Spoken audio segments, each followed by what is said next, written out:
우리가 섬기고 그의 목소리를 우리가 청종하리이다. 저와 우리 성도들 모두가, 우리 성도들 모든 가족 하나하나가 진심으로 하나님 앞에 이 고백을 드릴 수 있는 하나님의 은혜를 주시기를 간절히 사모합니다. 그 미국의 국회의원 중에 리 애트워터라고 하는 유명한 사람이 있습니다.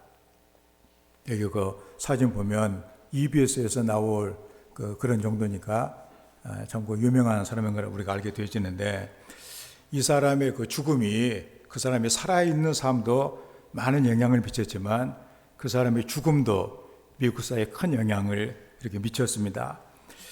그는 그 공화당을 움직이는 핵심 인물이었습니다. 그로 말미암아 조지 부시와 로널드 레이건이 대통령이 되는, 그 뒤에서 이 모든 선거를 주의했던 그런 우리 흔히 말하는 킹메이커입니다. 그 미국 선거 사상 처음으로 우리 흔히 말하는 네거티브 선거를 이끌었던 그런 사람이기도 해요. 우리가 어떤 자기의 장점보다는 상대방을 이렇게 지적을 하고 잘못을 지적을 하고 해가지고 자기를 돋보이게 만들려고 하는 이 선거 전략, 지금도 우리도 보면은 다 그런 그 방향으로 많이 가고 있는데, 이걸 시작한 인물이었다. 그러니까 우리가 생각하면 대통령이 된 사람, 자기 진영에서는 더없이 소중한 사람이지만 상대편에서 봤을 때는 얼마나 미웠겠어요. 온갖 그 잘못도 아닌 것도 잘못으로 포장을 하고 그걸 집요하게 파고들고 해가지고 떨어뜨리게 만들었으니까. 그래서 그는 칭찬도 많이 받았지만 많은 정치적인 원수들을 만들어내놓은 이런 사람이었습니다. 그는 무려 15년 동안 막강한 권력을 이렇게 누렸지만 몸에 이상이 와가지고 진단을 받은 결과 뇌종양 판정을 받게 됩니다. 건강을 이제는 돌이킬 수 없는 그런 사실을 그가 깨닫고 모든 것을 과감하게 정리하고 그는 정치에서 손을 떼고 정계 은퇴를 선언을 하게 됩니다. 그래서 기자들이 이제 그 정계 은퇴식을 한다니까 얼마나 많이 이렇게 모였겠어요. 이제는 정치에서 정치를 그만두면 뭘 하겠느냐고 이렇게 묻는 기자들의 질문에 이제 인생을 반성하고 아내 곁으로 우리 집으로 돌아가겠다. 그렇게 그는 말을 합니다. 그리고 얼마 뒤에 이 사람으로 말미암아 치명상을 입은 많은 그 정치인들에게 애트워터로부터 편지를 받게 됩니다. 그 편지는 사과의 편지였습니다. 추수감사절을 앞둔 편지에 이런 내용을 담았습니다. 저는 뇌종양을 주신 하나님께 감사하고 있습니다. 이 병이 인생을 돌아보고 회개의 자리로 인도했으며 하나님 앞으로 돌아와 여러분에게 용서의 편지를 쓰게 하였기 때문입니다. 그는 이렇게 편지를 이렇게 보내게 됩니다. 그는 1991년 2월 라이프 잡지에 그는 마지막 기고를 통해서 공적인 고백을 남깁니다. 80년대는 부와 권력과 명성의 우상이 지배하던 시대였습니다. 나는 이 시대 누구보다도 많은 부와 권력과 명성을 누렸습니다. 그러나 지금은 모든 것을 누리고도 인생이 공허하다는 것에 증인이 되고자 합니다. 어떤 권력으로 가족들과 친구들과 마음으로 함께하는 행복을 대신할 수가 있겠습니까? 80년대는 우리를 도덕적 타락으로 이끌었습니다.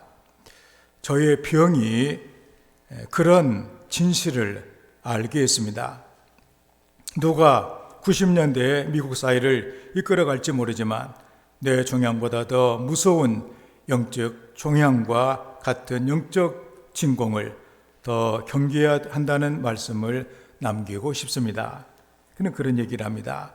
그래서 그는 가족들과 함께 이제 죽기 전에 마지막으로 가족들이 부축을 받으면서 예배를 참석하는 그날, 교회 뜰을 내려오다가 기자들이 또 그를 만나 질문을 합니다. 지금 기분이 어떻습니까? 그는 대답하기를 정치인으로 살아오면서 오늘처럼 가족의 손을 잡고 함께 기도하며 느낀 행복을 한 번도 느껴본 적이 없었습니다.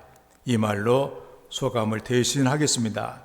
여러분도 하나님을 만나 행복하시기 바랍니다. 그는 모든 사람이 그토록 갖기를 원했던 부와 그리고 권력과 명성을 가진 사람이었지만 그것으로 인생의 공허를 느끼고 그리고 하나님을 믿고 따르는 그 신앙에 오직 여호와만을 섬기며 남은 여생을 살아간 사람의 마지막 모습을 많은 사람들에게 보여주어서 미국 사람들에게 뭐가 허망하고 뭘 우리가 쫓아야 되는가 하는 것들을 산 증인으로 그가 보여주었다 그런 얘기입니다. 그리고 오늘 본문의 말씀을 우리가 봅니다. 그 모세의 뒤를 이어 여호수아가 이스라엘의 지도자가 됩니다. 그래서 여호수아는 우리가 여호수아라는 말은 구원이라는 뜻이거든요. 그 신약의 예수라는 말과 여호수아는 같은 말이에요. 그래서 이스라엘 백성을 가나안으로 인도하여 정착을 시키기까지 믿음의 본을 보인 그런 그 인물입니다. 본문은 이제 여호수아가 죽음을 앞두게 됐습니다. 아마도 저와 여러분들도 이제 죽음을 앞둔 상태를 우리가 맞게 될 것인데 그때 자기가 그렇게 목숨을 바쳐 이렇게 지도하고 이끌었던 그 이스라엘 백성들을 그들을 인도해 주시고 도와주셨던 그 하나님의 일을 회고하면서 이스라엘 백성들과 언약을 맺는 그런 장면입니다. 주목할 것은 여호수아가 말씀을 외쳤던 그 장소가 바로 세겜입니다. 25절의 말씀에 그날의 여호수아가 세겜에서 백성과 더불어 언약을 맺었다 그렇게 말해주고 있거든요. 세겜은 우리가 알다시피 항상 뭐가 뒤틀리고 엉켜져 있는 그런 상태에서 올바른 선택을 할 수 있게 했던 그 복된 장소가 바로 세겜입니다. 아브라함이 가나안 땅에 처음에 들어와 가지고 처음으로 제단을 쌓고 여호와의 이름을 부르며 여호와가 그에게 나타나 주셔서 그에게 복을 주셨던 그 장소가 바로 세겜입니다. 야곱이 20년 동안 방황을 하다가 돌아와 하나님 앞에 제단을 쌓고 새로운 삶을 살기로 다짐했던 그것도 바로 세겜입니다. 여호수아는 바로 이 세겜에서 하나님께서 복을 주셨고 하나님께 약속하셨고 하나님과 함께했던 그 세겜, 거기서 신앙의 결단의 장소인 그 세겜에서 하나님께 대한 신앙을 바로 세우기 위해서 이스라엘 백성들에게 유언적인 설교를 하고 있었던 것이죠. 여호수아는 그동안의 일들이 하나님의 크신 은혜였다는 사실을 이렇게 기억하면서 정말로 절박한 심정으로 자기는 세상을 떠나지만 이 백성들만큼은 정말로 이제는 복받고 살아가는 그 백성이 되어야 된다. 그 간절하고 절박한 그 마음으로 백성들이 호소를 합니다. 그래서 여러 번 그런 얘기를 하지만 여호와를 경외하며 온전함과 진실함으로 그를 섬겨야 되겠다. 그리고 강 저쪽에 애굽에 종살이하며 섬겼던 그 모든 그 신들 다 치워버리고 오직 여호와를 섬겨야 된다. 그걸 오늘 택해야 되겠다. 그런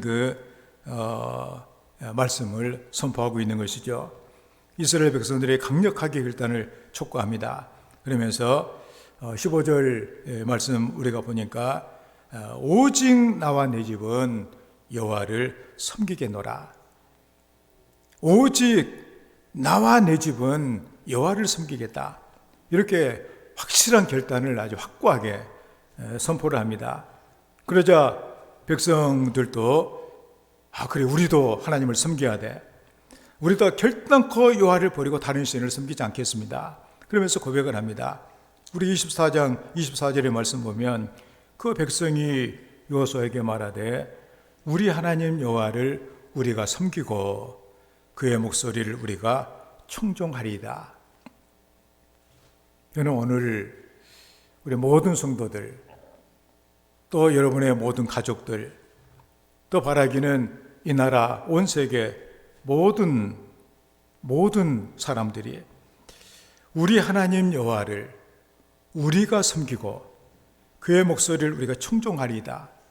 그런 그 다짐이 있어야 될 줄을 믿습니다. 본문에서 주목할 부분이 있다면 우리 읽지는 않았지만 14절 말씀 보면 그러므로 이제는 여호와를 경외해야 된다.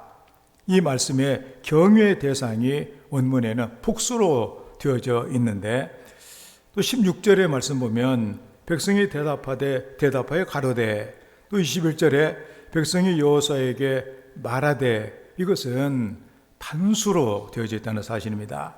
무엇을 말하느냐?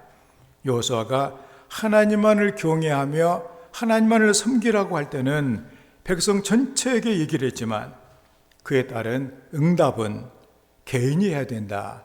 그런 말씀이죠. 그러므로 여호와를 섬기겠나이다. 이 고백은 물론 공동체도 해야 될 일이지만 오늘 말씀을 듣는 우리 모든 성도 개개인이 해야 될 그런 고백이다. 그런 말씀입니다. 그렇다면 오늘 우리는 여호와를 내가 섬기겠다. 이런 우리의 그 고백, 내가 여호와를 섬기겠다. 이 고백의 의미는 무엇인가 하는 것들을 좀 더 우리가 세밀하게 살펴볼 필요가 있다고 생각을 합니다. 그 내용을 보면 첫째로 내가 여호와만 택하겠다. 그런 고백입니다. 오직 여호와만 택하겠다. 22절 말씀에 여호수아가 백성에게 이르되 너희가 여호와를 택하고 그를 섬기라 하였으니 스스로 증인이 되었느니라 하니 그들이 이르되 우리가 증인이 되었나이다 하더라. 현대 번역을 보면 그러자 여호수아가 백성에게 다시 다짐을 하였다. 그렇다면 조서 그들이 분명히 여호와를 섬기겠다고 결의한 일에 그대들 자신이 증인이요. 그러니까 백성들이 증인이요 하고 백성이 대답했다. 스스로가 백성들이 내가 여호와를 택하겠다고 말한 것이 내가 증인, 내 입으로 얘기했다. 내가 증인이다. 그렇게 얘기를 합니다. 숱한 대가를 지불하고 이스라엘 백성들이 그토록 갈망했던 가나안 땅을 정복하면서 이제 여호수아는 이제 중요한 선택을 해야 될 때가 왔음을 감지를 합니다.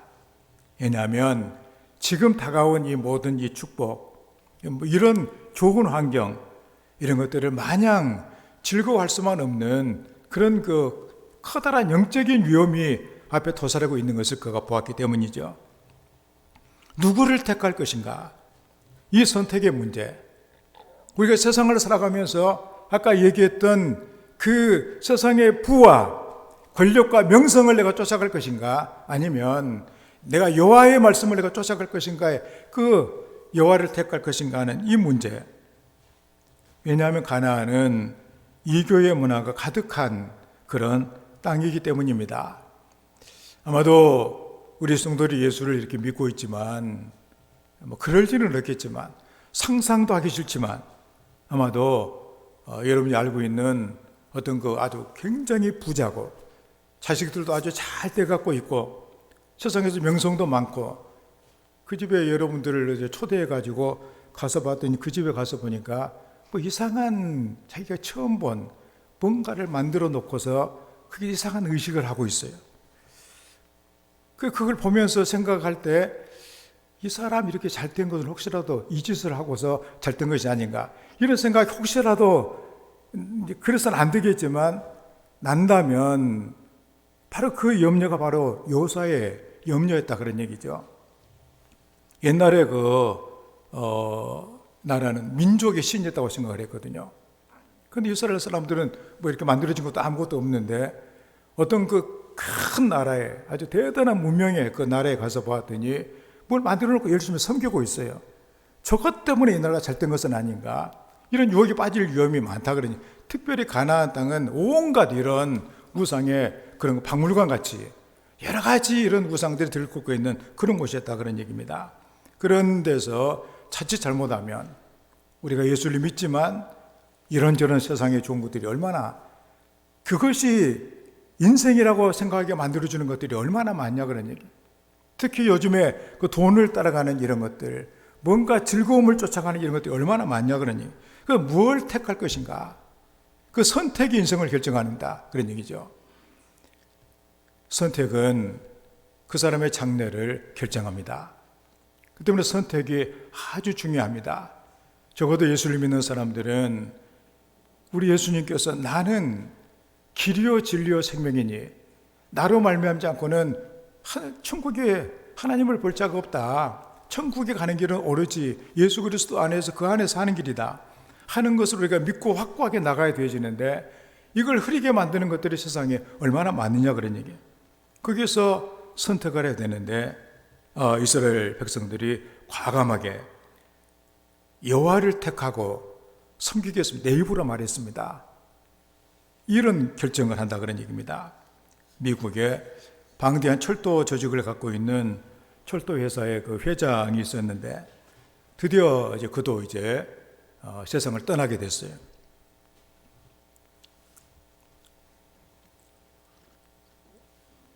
이 소식을 듣고 아들이 찾아왔습니다. 그리고 임종을 맞이하고 있는 아버지께 달려와서 손을 잡고 얘기를 합니다. 그때 아버지가 얘기를 합니다. 아들아, 너는 지금 세상에서 가장 비참하게 실패한 자의 손을 붙잡고 있다. 그러자 아들이 깜짝 놀라면서, 아버지, 어떻게 아버지가 실패자입니까? 아버지만큼 성공한 사람이 누가 있습니까? 거대한 철도 조직을 아버지가 만들지 않았습니까? 아버지는 지금 몇십만 명의 그 일자리를 주고 먹여 살리고 있습니다. 지금도 미국의 수천만 명이 아버지가 만든 기차에 몸을 싣고 다니고 있습니다. 그때 아버지가 대답을 할 때, 그렇지 않다. 그 철도를 계획하고 건설하고 사업을 키워 돈을 벌기까지 나는 하나님을 떠나 있었다. 하나님 없는 것은 모든 것이 실패다. 내가 이것을 너에게 꼭 알려주겠다. 이거 말해줘야겠다. 그렇게 그 아들에게 마지막 말을 했다고 하는 것입니다. 그 철도회사 회장은 임종 때가 되어서야 진정한 가치가 무엇인가를 깨닫게 된 것이죠. 이 세상에서 가장 귀한 것, 하나님을 택하는 것입니다. 그러므로 우리 성도들 이런 사실을 우리가 접하면서 선택이 얼마나 중요한가. 오직 나와 내 집은 여호와를 섬기겠노라. 이 선택이 얼마나 중요하냐 그런 얘기예요. 우리가 바이킹족을 알고 있잖아요. 우리 지금 여러분들 덴마크라든가 또 스칸디네비아 반도의 그 세 나라, 노르웨이, 스웨덴, 핀란드, 이런 나라들은 얼마나 나라가 깨끗하고 또 문화적이고 정직하고 부패가 없는 그런 나라, 대표적인 나라 아니에요. 가장 복지가 잘 돼 있는 그런 나라들. 근데 그들의 조상은 누구냐 하면은 바이킹, 해적, 도둑놈들이에요. 그래서 그들이 그런 도둑질을 해먹고 살면서, 그래도 생각 있는 우두머리가 다 사람들을 모아놓고서 그런 얘기를 한 것입니다. 우리가 이렇게 도둑질 해먹고 살아서 이것으로 우리가 계속 우리 후손까지 이렇게 살아서 되겠냐. 우리가 뭔가 우리도 좀 제대로 된 그런 민족이 돼야 되겠다. 우리가 어떻게 할까? 그 결정 내린 결론이 뭐냐? 예수를 믿자 그런 얘기예요. 어떻게 예수를 우리가 이렇게 믿을 것인가? 그래서 마지막으로 다른 나라 침공해가지고 예수 믿는 여자들 다 데리고 와가지고 자기 자식들 결혼시켰다는 얘기예요. 그래가지고 다 예수를 믿게 된 거예요. 그래서 달라진 거예요. 그래서 가장 깨끗하고 그 다음에 부하고 정직하고 좋은 그런 민족이 됐다 그런 얘기입니다. 선택은 중요합니다. 그래서 여호수아는 백성들이 하나님에 대한 신앙이 온전해지기를 그렇게 원했습니다. 선택은 개인적인 것입니다. 내가 선택을 해야만 하는 것이에요. 하늘에 있는 세상 가운데서도 하나님만을 선택을 해야만 합니다. 그게 바로 최고의 선택이 되어지기 때문이죠. 제가 60년대, 제가 이제 초등학교를 지낸 바로 60년대인데, 그때 보니까 너무 우리는 사는 것이 힘들었을 때, 그 모든 거기가 그 성도들, 어른들 늘 눈물을 흘려 하나님께 기도하며 자식들을 위해서 기도를 했어요. 한 뜻대로 살기 원한다고. 가만히 보니까 그 자식들이 보니까 다 이렇게 잘 됐더라고요. 다 이렇게 잘 되고. 그러면은 그 자식들도 이것이 바로 우리 부모가, 우리 어머니가 정말로 눈물을 흘려 기도한 대가가 바로 내가 됐구나. 자기 자식들한테 똑같이 그렇게 해줘야 될 것인데, 자식들은 너 공부해라, 너 출세해야 되겠다, 이렇게 자꾸 하다 보니까 지금 여러 가지로 지금 신앙의 그 계보가 상당히 흐트러진 상태가 아니냐, 그런 얘기예요. 자기는 하나님을 선택을 해놓고 자기 자식들한테는 다른 걸 선택을 하고 자꾸만 얘기를 하다 보니까 이런 영적으로 혼란한, 뭔가 신앙의 가치들이, 뭔가 사회적으로도 뭔가 이 올바르지 않는 이런 일들이 생겨나는 이 믿음의 가족들이 된 것을 우리가 본다, 그런 얘기입니다.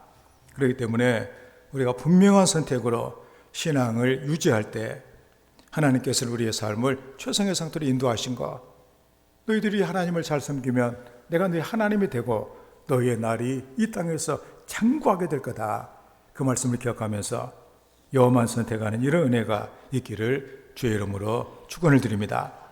다음에 두 번째로, 내 마음을 여호와께 향하겠습니다. 이게 바로 내가 여호와만 섬기겠다는 그런 고백의 그 내용입니다. 23절 말씀에 여호수아가 이르되 그러면 이제 너희 중에 있는 이방 신들을 치워버리고 너희의 마음을 이스라엘의 하나님 여호와께로 향하라. 현대 번역은 그대들이 지니고 있는 이방 신들, 이방 신상들을 모두 없애버리시오. 오직 마음을 이스라엘의 하나님 여호와께만 향하시오. 그분께로 온 정성을 모으시오 하고 여호수아가 다시 당부했다. 그러니까는 우리가 여호와를 택하겠습니다, 내가 증인입니다, 그러니까 그러면 너희 중에 있는 이방 신상들을 치워버려라. 그리고 여호와께로 마음을 향해라. 그런 권고를 하고 있습니다. 여호와를 향한다. 그것은 우상에 대한 유혹을 거부하라, 그런 뜻이죠. 그래서 하나님을 섬기려 한다면 지금도 갖고 있을지 모르는 이방신 강저편에 있고 했던 그런 드라빔 같은 거, 조그만 이런 것들, 뭐 소품과 전경이 이런 우상들 다 치워버려라. 내 마음속에 있는 그 찌꺼기 같은 이 우상 다 치워버리라, 그런 얘기를 하고 있는 것이죠. 왜냐하면 이런 것들이 우리에게 있게 되어졌을 때 하나님께 집중하지 못하도록 하기 때문입니다. 아까 말했던 부와 그 다음에 권력과 명성, 이런 것들이 우리에게 있을 때, 이런 우상들이 아직도 남아있을 때 하나님께 집중하지 못하도록 하는 그런 일이 된다, 그런 얘기죠. 그러므로 하나님만 섬기려 한다면 끊임없이 우리 안에 생겨나고 있는 우상들을 치워버려라. 너희 중에 있는 신들을 치워버려야 되겠다. 그리고 삶의 관심을 하나님께 조준을 하고 그 목표를 향해 집중해서 질주할 수 있는 이런 인생이 되라, 그런 얘기죠. 바울 사도와 같이 나는 뒤에 있는 거 나는 다 버렸습니다. 내 마음에 있는 모든 세상의 것들 쓰레기통에 다 내가 이렇게 버렸습니다. 오직 예수 그리스도를 표대 삼고 나는 달려갈 뿐입니다. 거침없이 주님을 향해서 달려갈 수 있는 이런 성도의 모습이 필요하지 않겠냐, 그런 얘기예요. 우리 너무나도 많은 가운데 세상에 흔들리고 있는, 우상에 흔들리고 있는 우리의 모습들이 있지 않느냐, 그런 얘기죠. 나도 뭔가 세상에서 잘 돼야 되겠다. 나도 뭔가 명성을 가져야 되겠다. 내가 뭔가 사람들이 보란 듯이 내가 살아야 되겠다. 이런 것들이 여전히 우리 앞에 있는 것은 아닌가. 다른 사람과 비교해서 더 뛰어난 인물이 돼야 되겠다고 다짐하는 이런 것들도 있지 않느냐, 그런 얘기죠. 특별히 뭔가 하나님 가장 미워하시는 뭔가 이런 여러 가지 우상들에 대해서도 우리는 확실하게 우리는 이것들을 치워버리는 우리가 돼야 되겠다, 그런 얘기입니다. 제가 며칠 전에 그 신문을 보니까 예수를 믿는 사람들 중에 4명 중에 1명이 최근 5년 사이에 점을 봤다. 내가 기사를 보고서, 아니, 그럼 우리 성도들도 그러면은 4분의 1이 그러면 점을 봤다는 얘기인가? 생각하니까는 기가 막혀야죠. 그리고 이제 예수를 믿는 사람들 중에 3명 중에 1명 정도는 뭐 점 같은 거 보는 것이 뭐 그건 신앙과 아무 상관도 없는, 이렇게 생각을 한다는 거예요. 그래서 거기에 뭐라고 되냐? 그래서 이게 뭔가 확실하게 이 문제를 짚고 가야 되겠다. 왜 점을 봤냐? 거기 또 설문에 나와 있는 그 내용이죠. 그래서 자기 인생사에 대해서 미래가 좀 궁금하니까 그 알아보고 싶어가지고, 또 뭐 운은 도대체 내가 운이 있는지 없는지 알고 싶어가지고, 그런 것들 때문에 점을 봤다는 이게 그 비율이 52%예요. 제일 많아요. 그게 뭔가 내가 이걸 해가지고 내가 잘 될 것인가, 미래가 좋아질 것인가, 이런 것들을 알고 싶다는 얘기예요. 그리고 어떤 사람은 재미로 봤다는 사람도 있고, 특별한 이유도 없이 그냥 봤다는 이런 사람도 3분의 1 정도는 되더라, 그런 얘기입니다.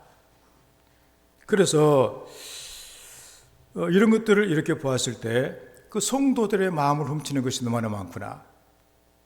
성경은 분명하게 미래는 하나님의 손에 있는 것이고 사람은 모르는 것이라고 그랬어요. 또 어떤 사람은 5분 뒤에 미래를 아는 사람은 세계를 지배한다고 얘기했거든요. 그만큼 우리는 미래를 모른다, 그런 얘기예요. 그런데 한번 우리가 여기에 잘못 넘어가게 되면 상당히 그 신앙생활이나 모든 것이, 인생이 아주 정신적으로 완전히 약한 사람이 되고 만다, 그런 얘기입니다.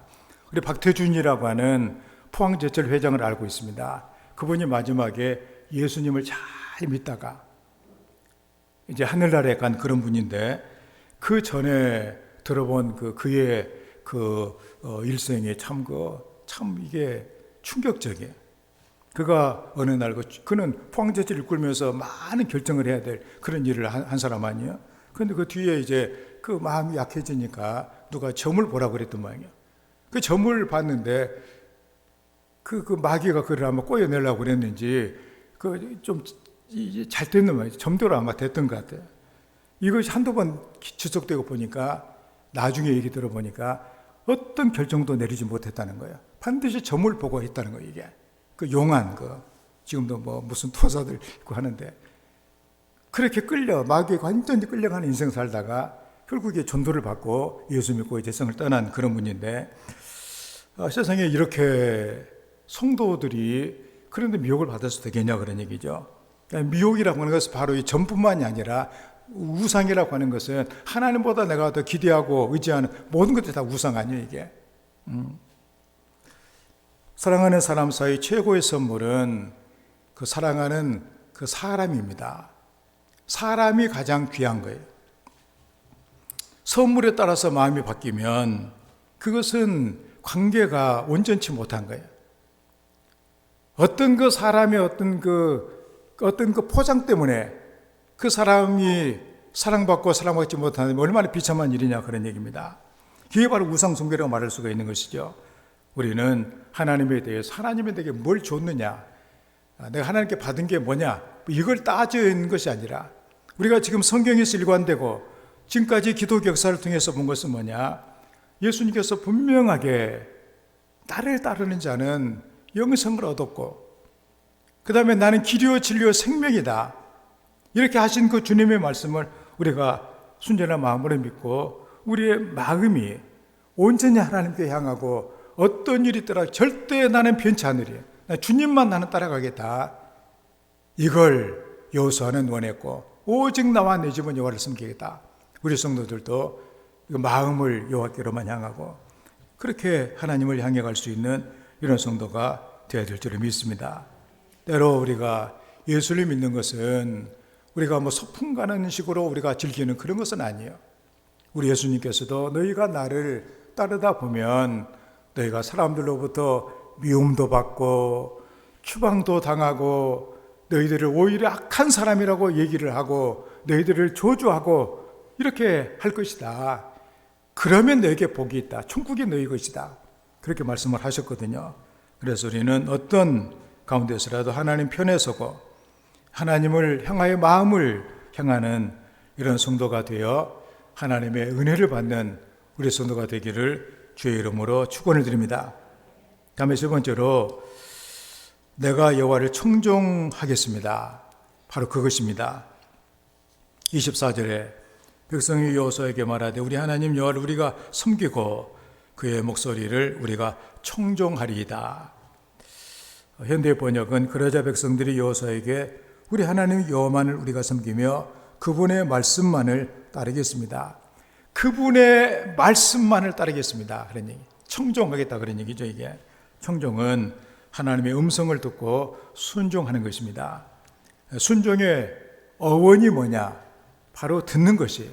그래서 성경에는 이스라엘아 들으라. 우리가 너는 내 말을 왜 안 듣느냐? 그 얘기는 내 말을 귀로 안 듣고 있느냐는 얘기가 아니고 그 말대로 안 따르느냐 그런 얘기죠. 이게. 그래서 순종은 듣는 것. 듣는 것은 바로 관계를 얘기를 합니다. 하나님은 이스라엘 백성들에게 가나안 땅을 준 것이 아니라 하나님 자신을 준 거예요.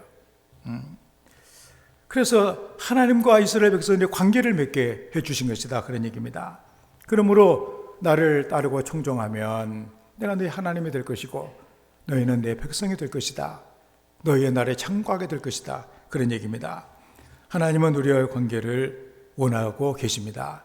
그러므로 하나님이 하신 그 말씀은 바로 하나님이세요. 그 말씀만을 나는 따르겠습니다. 내가 다른 것 안 듣겠습니다. 그럼 정리가 되잖아요. 하나님을 택하고 그 하나님께로 온 마음을 향하고 그의 말을 듣는 거, 이게 바로 여호와를 섬기겠다 그런 이렇게 얘기다 그런 얘기입니다. 그 일본에 유대인들이 꽤 많습니다. 우리가 생각하면 아니 일본에 무슨 유대인들이 많이 있을까? 그 이유가 있어요. 우리가 전에 제가 처음으로 탈무드라는 책을 사가지고 열심히 봤는데 탈무드의 그 저자가 보니까 마빈 토케라고 하는 사람이에요. 마빈 토케가 일본에 있는 유대인 사회의 랍비더라고요. 그런데 그 배경을 보니까 이런 사연이 있습니다. 스기하라 지우네라고 하는 그 사람의 얘기인데, 저 오른쪽에 보면은 스기하라 지우네라고 하는 사람의 영화까지 만들어가지고 이렇게 방영도 하고 했는데, 이 사람은 그 일본의 그 사무라이 가문에서 태어나가지고 예수를 믿었던 그런 사람이에요. 기도하던 중에 외국의 그 대사가 돼가지고 복음을 열방에 전해야 된다고 하는 소명을 받게 돼요. 그는 1930년 러시아 바로 옆에 옛날에 그 소련에 지금은 이제 이렇게 독립을 했지만 리투아니아의 총영사로 임명이 됐어요. 1940년 7월 그는 인생에 있어서 대반전을 맞게 됩니다. 그래서 자기가 일을 보고 있는데 밖에서 무슨 소리가 막 이렇게 나는 거예요. 그래서 봤더니 유대인들 한 200~300명이 이렇게 모여가지고 우리한테 일본 갈 수 있는 비자를 줄 수 없겠느냐고 이런 요청을 하는 거예요. 왜냐하면 나치가 이제 전쟁 일으켜가지고 막 잡아 막 죽이고 하는 일을 판이기 때문에 유대인들 사회는 지금 굉장히 혼란한 그런 사회였거든요. 그래서 두려움에 찬 그들은 일본 비자를 발급받기를 원했던 것이죠. 일본 비자만 받으면 바로 피신이 가능한 그런 상태였습니다. 그런데 스기하라 총영사가 비자를 발급해 주기 위해서는 일본 정부의 허가가 필요합니다. 왜냐하면 대사라고 하는 것은 그 정부에서 이렇게 파견했기 때문에 정부의 말을 들어야 됐다 그런 얘기입니다. 그래서 동경에 이렇게 전보를 치게 돼요. 이렇게 지금 이렇게 유태인들이 나치 히틀러한테 지금 죽게 돼가지고 비자를 좀 달라고 하는데 이렇게 허가해줘도 이렇게 되냐고. 일본이 허가를 했겠어요? 안 된다 이거. 우리도 같이 전쟁 일으킬 판인데 그거 허가해주면 안 된다. 그래서 또 이제 너무도 안 됐기 때문에 또 3번이나 했는데도 다 이렇게 거절을 당하게 됩니다. 그때 스기하라가 하나님 앞에 기도했답니다. 그 성경을 읽었답니다. 사도행전 5장 29절 그 총독 앞에 서 있던 그 바울 사도가 또 그때 베드로 아마 베드로 그 제자들이 그래 사도행전 5장 29절 사람보다 하나님께 순종하는 것이 마땅하다. 내가 하나님 앞에서 하나님 말씀을 듣는 것이 올바르지 않느냐. 이 말씀을 통해서 은혜를 받고 어떤 대가를 치르더라도 하나님 말씀대로 내가 해야 되겠다. 그래가지고 유대인들을 구하는 것이 하나님의 뜻이다. 그래가지고서는 그냥 정부가 하지 마라 그래도 자기 국가 하지 마라 그래도 비자를 내주기 시작을 합니다. 그러니까 막 그 일본 정부 난리가 난 것이죠. 막 비자를 내주고 하니까. 그래 그래 걸린 시간이 28일 동안이었는데 뭐 6,000명 유대인들에게 비자를 이렇게 내준 거예요. 그로 인해서 그의 가족들은 엄청난 고난과 어려움을 겪었지만 나중에 정말 이 일이 유대인 학살 가운데 나중에 그 기념관을 이렇게 건설하게 되어졌을 때 이스라엘의 은인으로 그의 가족들이 초청을 받게 되고 그의 결정에 후회가 없었느냐는 그 기자의 질문에 그 아들이 대답하기를 살아계신 하나님께서 저희 아버지께 말씀하셨고 아버지와 저희들은 기꺼이 순종했을 따름입니다. 아무런 후회가 없습니다. 우리를 통해 당신들을 인도하신 살아계신 하나님께서 또한 우리의 남은 날도 인도하실 것을 믿고 있으니까요. 일본이 전쟁을 일으켜서 저 천하의 나쁜 나라가 되었지만 그래도 일본 가운데 이런 사람이라도 하나 있어가지고 그래도 최소한 면목이 조금 서는 이런 그 일들이 됐다는 사실입니다. 하나님을 섬기는 모습은 내가 원하는 대로 하는 것은 아니에요. 내가 하고 싶은 대로 하는 것이 예수를 믿는 것은 아니다 그런 얘기입니다. 우리가 가끔씩 우리가 뭐 회개한다고 그래가지고 될 일도 아니다 그런 얘기입니다. 하나님은 우리의 삶의 주인이 되기를 원하세요. 그래서 우리 교회에서도 하나님이 주인 되기를 원하시고 세상에서도 주인 되기를 원하시고 내가 살아가는 삶의 자리에서 하나님은 항상 우리가 하나님을 섬기면 하나님만 우리가 복되게 살기를 원하신다는 사실입니다. 그렇기 때문에 우리가 하나님을 택하고 하나님께 마음을 향하고 그리고 그 말씀을 따라 살아가는 그래서 하나님께서 우리의 삶을 복되게 하시는 이 은혜를 받고 살아가는 성도가 되어야 되겠다 그런 얘기입니다. 사람은 그 영이 있고 정신이 있고 육체가 있어요. 여러분 아무리 육체가 건강하고 막 이렇게 해도 정신이 병이 들면 참 그 사람 사는 것이 얼마나 비참합니까? 그 쓸데없는 짓만 자꾸 하고 다니고 늘 어려움과 고난 가운데 살아가잖아요. 더 중요한 것은 바로 영혼이다 그런 얘기입니다. 그 영이 어떻게 되느냐 영에 대해서 그래서 우리가 이렇게 예수를 믿으면서 예배를 드리고 하나님을 섬기며 따르는 이것들을 어떤 사람은 이게 뭐가 중요하냐고 생각할지 모르지만 이런 것들이 우리에게 주는 영향력은 굉장히 크다 그런 얘기입니다. 제가 이것도 이제 며칠 전에 신문에서 본 내용인데 매주 예배에 출석하는 신앙인과 그리고 1년에 연봉이 10만 달러, 그러니까 우리나라 돈으로 1억 2천만 원 이런 사람과 누가 더 삶의 만족도가 높은가 그런 연구를 누가 했더라 그런 얘기입니다. 그래서 이제 이것이 1월 달에 이걸 이제 이게 조사를 해가지고 갤럽이 조사를 했거든요. 2월 10일에 이거 발표한 거예요, 이게. 거기에 미국인들 대상으로 이렇게 한 것인데, 개인적인 삶의 만족도 분야에서 매주 예배에 참석한, 그러니까 신앙이 좋은 이런 사람들의 만족도는 92%가 만족한다. 그렇게 대답을 했습니다. 그런데 1년의 연봉이 10만 달러 된 사람은 94%가 만족한다고 그랬어요. 이게 이제 2%가 더 높은 그런 수치예요. 그런데 또 이제 어떤 질문이 또 주어졌냐면 매우 만족하냐? 매우라는 말이 들어가요. 매우 만족하냐? 그때는 결과가 바뀌게 됩니다. 매주 예배 참석한 이 신앙인은 67%가 나는 매우 만족한다. 이렇게 대답을 했고, 그 다음에 1억 2천 연봉을 받은 사람은 61%가 나는 매우 만족한다고 대답을 했다 그런 얘기입니다. 여기에 대해서 갤럽의 그 연구원이 그런 얘기를 이렇게 되어지는데, 이 설문의 결과에 대해서 얘기를 합니다. 신앙이 있는 사람들은 자신의 삶을 더 긍정적으로 평가하고 우울증 진단을 받을 가능성이 적으며 일상에서 부정적인 감정을 덜 경험한다. 이렇게 설명을 하면서 이어서 믿음 생활은 삶 전 자체의 목적의식을 갖게 하며 넷의 천국에 대한 믿음은 죽음에 대한 걱정을 덜어준다.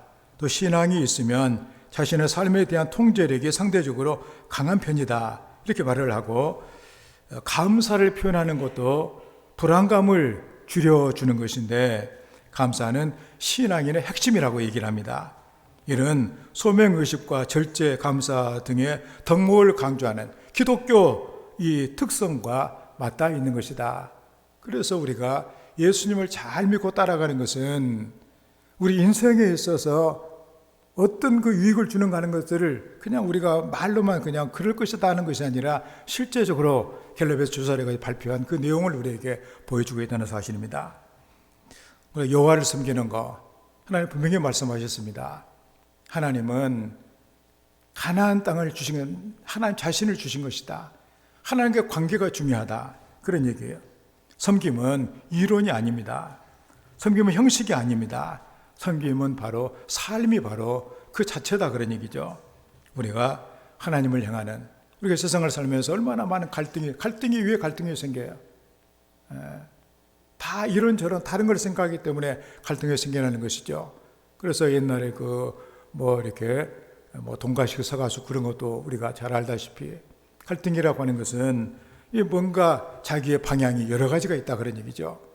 예수를 믿는 사람들은 우리는 방향이 확실하게 정해지지 않느냐. 하나님께서 나를 따르는 자는, 이게 주님을 따르는 자는 생명에 거하고 사망에 이르지 아니한다. 벌써 사망의 생명으로 옮겼다. 내가 온 것은 양으로 생명을 얻게 하고 더 풍성히 얻게 하는 것이다.